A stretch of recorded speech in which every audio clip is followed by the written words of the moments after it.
Dans cette vidéo, nous allons voir comment effectuer un suivi efficace des heures de travail des collaborateurs, au sein de l'entreprise ou encore dans le cadre d'une mission d'audit ou même d'un projet. On va voir que c'est facile à mettre en œuvre grâce à l'outil Power Query. Alors, le principal avantage qu'on va voir du fait de faire cela avec Power Query, c'est que lorsque les données initiales évoluent, lorsque les données changent, il suffit de faire un clic droit actualiser pour mettre à jour notre reporting.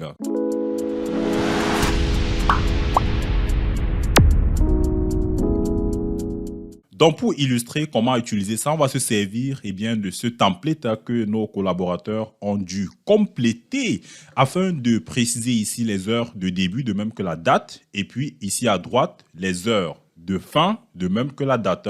On a ici 2 collaborateurs pour l'instant, on n'en a pas plus que ça. Donc l'idée c'est quoi? C'est d'obtenir un reporting final où nous aurons dans un premier temps un tout petit tableau où on aura les jours auxquels nos collaborateurs ont travaillé dans un premier temps. Et puis, dans le second tableau qu'on va faire, il faudra qu'on ait juste pour chacun des collaborateurs le total des heures effectuées. Et c'est absolument important puisque ces derniers doivent être rémunérés. Comment est-ce qu'on va faire ça? Première chose, lorsque vous êtes appelé à utiliser Power Query et que vous voulez partir d'un fichier Excel pour que les choses soient facilitées, il faut faire du tableau, une table officielle Excel. Pour le faire, c'est pas bien compliqué. On va donc sélectionner les données. On va faire un CTRL L et créer ainsi une table. Alors, dans un premier temps, on va dire que le tableau ne comporte pas d'entête. Pourquoi je fais ça? C'est parce qu'on peut remarquer que sur chacune des colonnes, je n'ai pas forcément un nom d'entête. Par exemple, sur la première colonne, il n'y a pas de nom d'entête. Je vais donc cliquer sur OK et nous avons donc créé notre table. Si ce design ne nous satisfait pas, il ne nous plaît pas et qu'on veut rester sur la présentation de départ, on va donc venir ici sur les styles de tableau. On va donc étendre ça. Je vais cliquer ici pour éliminer le design qui m'a été proposé par Excel. Ensuite, je vais enlever la ligne d'entête en venant ici sur la conception de la table. Vous voyez que chaque fois que vous avez une table officielle Excel, vous allez avoir des options ou alors un onglet qui va uniquement concerner la conception de la table. Alors, petite précision avant qu'on aille plus loin. Il est possible que vous ayez une interface ou une présentation différente de la mienne. Alors, cela voudrait dire que vous avez une version d'Excel différente de celle que j'utilise. Pour précision, j'utilise Excel de la version Microsoft Office 365. Alors, si vous avez la même version, logiquement, on devrait avoir les mêmes présentations. Quoi qu'il en soit, si vous avez Excel 2010 ou 2013, par exemple, vous pouvez toujours avoir accès aux outils de business intelligence que sont Power Query et Power Pivot notamment. Et pour cela, vous devez tout simplement installer les compléments relatifs afin d'avoir accès également à ces outils. Donc ici, je vais venir sur la conception ou alors les outils du tableau. Je vais décocher la ligne d'entête et vous voyez que tout donne l'impression ici qu'on est resté exactement sur la même base de départ. Pourtant, ici, j'ai bel et bien une table officielle Excel. Ce sera beaucoup plus facile ainsi de se servir de l'outil Power Query. On va donc aller dans l'onglet Données. Ensuite, je vais prendre à partir de tableau ou d'une plage parce que là, je veux établir une connexion ou alors effectuer une requête sur un tableau qui est présent dans mon classeur Excel. Je prends donc à partir de tableau ou d'une plage et va détecter automatiquement ce tableau dont il va se servir dans l'éditeur Power Query. Alors, dans cet éditeur Power Query, on peut voir que ici, il y a déjà des étapes qui ont déjà été appliquées jusqu'ici. On a la première étape, c'est la source, c'est-à-dire que la connexion avec la source d'information. On a la promotion des entêtes. Il a pu détecter effectivement qu'il y a des entêtes. Vous voyez par exemple que l'entête début a été repris tel quel, l'entête fin a été repris tel quel. Et puis ici, puisqu'il n'a pas trouvé un nom d'entête, il a proposé lui-même un nom qu'il a appelé column 1, n'est-ce pas? Mais à ce niveau, on n'a pas encore identifié le type des données. Vous voyez par exemple qu'ici, vous avez A, B, C, 1, 2, 3. ABC, c'est pour parler de texte. 1, 2, 3, c'est pour parler des nombres entiers. Donc, lorsqu'il me place les deux ensemble, c'est pour dire qu'il n'a pas encore détecté le type de données. Par exemple, également ici, c'est pareil. Hein, dans cette colonne où on est censé avoir des dates et puis des heures de début, ici, on n'a pas encore identifié le type. Hein. Et puis ici, vous avez donc la troisième étape qui est appliquée automatiquement. C'est la modification du type. Et vous pouvez déjà observer un premier changement ici. À ce niveau, on n'a pas encore détecté le type de données, mais à ce niveau, le type des données est déjà identifié et puis modifié. Vous voyez que là, l'icône n'est plus le même. On a ici une icône de date et d'heure. Donc, si je viens ici pour étendre ça et dérouler les différents types existants dans Power Query, vous voyez qu'ici, nous sommes sur un type date et heure. Donc, ces différentes étapes sont donc appliquées automatiquement à l'importation de ce tableau. Et vous allez donc voir qu'au fur et à mesure que nous allons travailler, les étapes que nous allons traverser vont tout simplement être ajoutées ici en dessous. Donc, première chose à faire, je souhaite changer ce nom d'en-tête colonne 1, ça ne me convient absolument pas. Je vais mettre ici non, n'est-ce pas? Ensuite, pour une exploitation aisée de mes informations, il est préférable que sur chaque ligne, plutôt que d'avoir des nuls, que je puisse avoir ici le nom du collaborateur concerné. Comment est-ce que je peux faire ça? Il y a une option intéressante sur Power Query qui vous permet tout simplement, à partir d'une information de départ, de la copier juste en dessous. Comment est-ce qu'on va faire ça? On va faire un clic droit. Ensuite, vous venez ici, vous prenez remplir. On va donc remplir vers le bas et vous voyez que pour chacune des lignes, j'ai le nom correspondant. Voyez-vous, il est possible dans Power Query de faire des opérations sur des dates et sur des heures. On ne va pas beaucoup s'étendre là-dessus. On va aller à l'essentiel.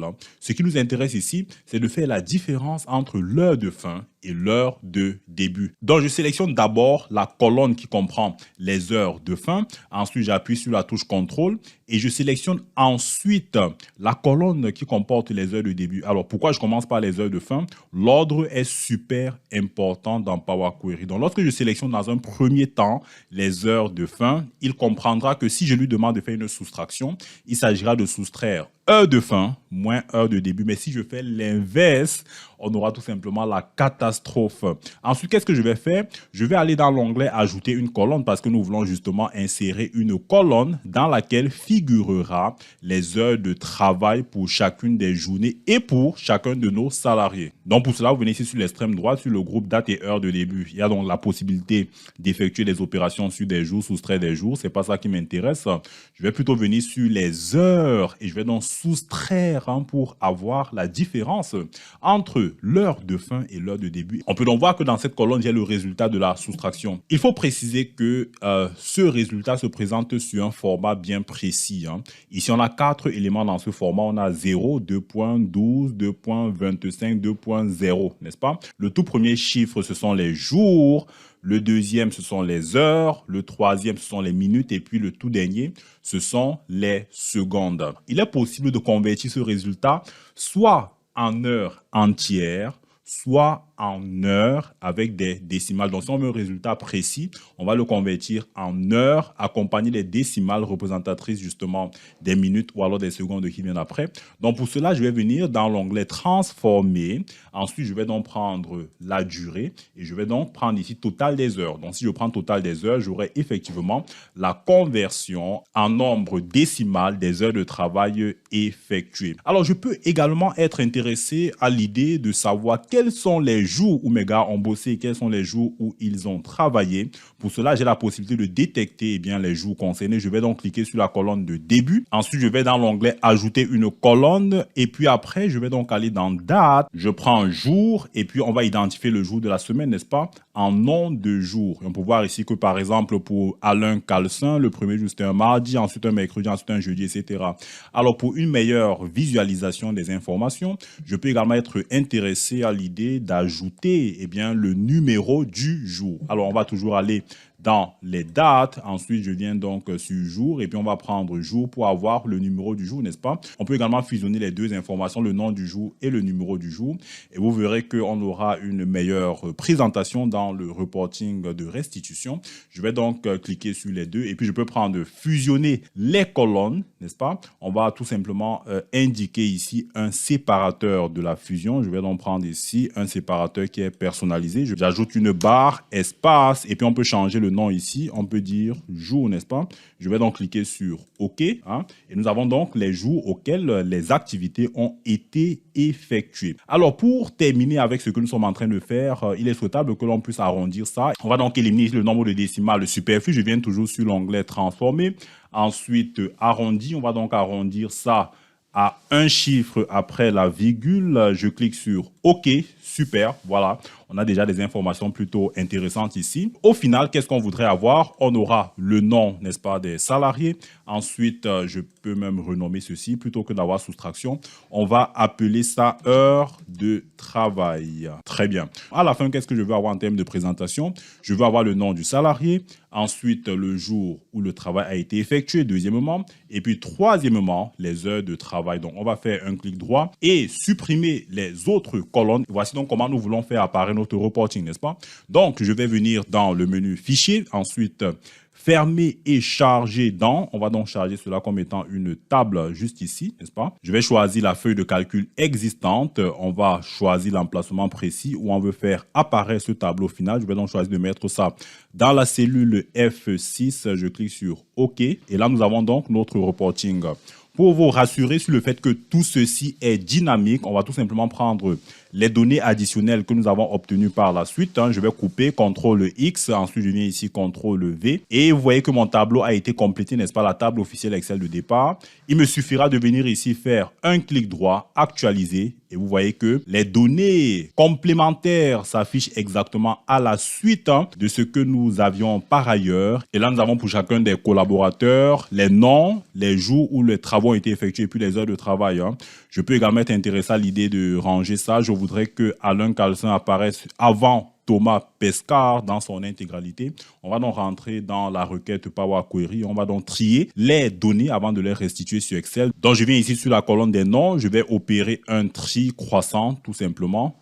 Et puis, on va fermer ça, conserver les modifications. Je reviens sur Excel. Et puis, vous voyez que les données ont été actualisées, n'est-ce pas? On a effectivement les informations qui se présentent pour Alain Carlson d'abord et ensuite Thomas Pesquard. Nous allons maintenant faire un reporting complémentaire afin d'atteindre le deuxième objectif qui a été présenté au début de la vidéo, à savoir obtenir pour chacun des collaborateurs le total des heures effectuées. Pour y arriver, je vais créer une nouvelle requête à la suite de ce que nous venons d'effectuer. Ce sera donc une requête qui aura pour point de départ ce que nous avons effectué jusqu'ici. Je vais donc faire un clic droit, ensuite référence pour créer une requête nouvelle afin d'atteindre ce second objectif.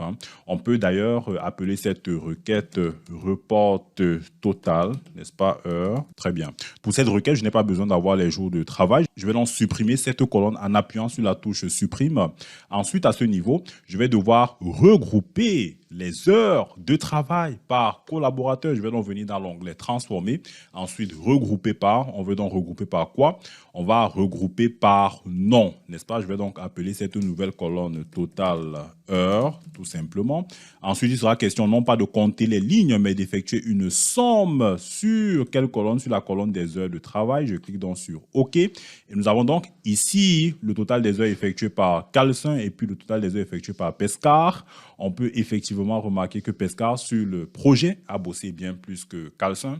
Donc, on va renvoyer ça sur Excel en venant dans le menu fichier, ensuite fermer et charger dans. On va donc choisir de placer également cela comme une table, toujours dans la même feuille, sachant que j'ai de l'espace pour lui consacrer ce reporting. Je viens ici sélectionner cette cellule, je clique sur OK. Et là, nous avons effectivement nos données qui ont été ajoutées. Pour vous rassurer sur le fait que ceci est totalement dynamique, il me suffit ici de venir sur la gauche et de changer une information. Ici, il avait terminé à 22 heures. Mettons 20 heures.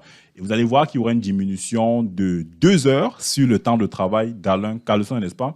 Il est à 91 heures de travail. Je vais donc valider ça. Et puis, on va venir ici sur l'onglet données, actualiser tout. Et vous verrez qu'il y a un changement qui s'est opéré immédiatement. Voilà donc ce qui peut être effectué grâce à l'outil Power Query pour pouvoir suivre le temps de travail des collaborateurs. Pour aller plus loin dans ton apprentissage d'Excel, j'ai produit un document, un livre blanc, les 10 fonctions Excel à maîtriser par tout financier.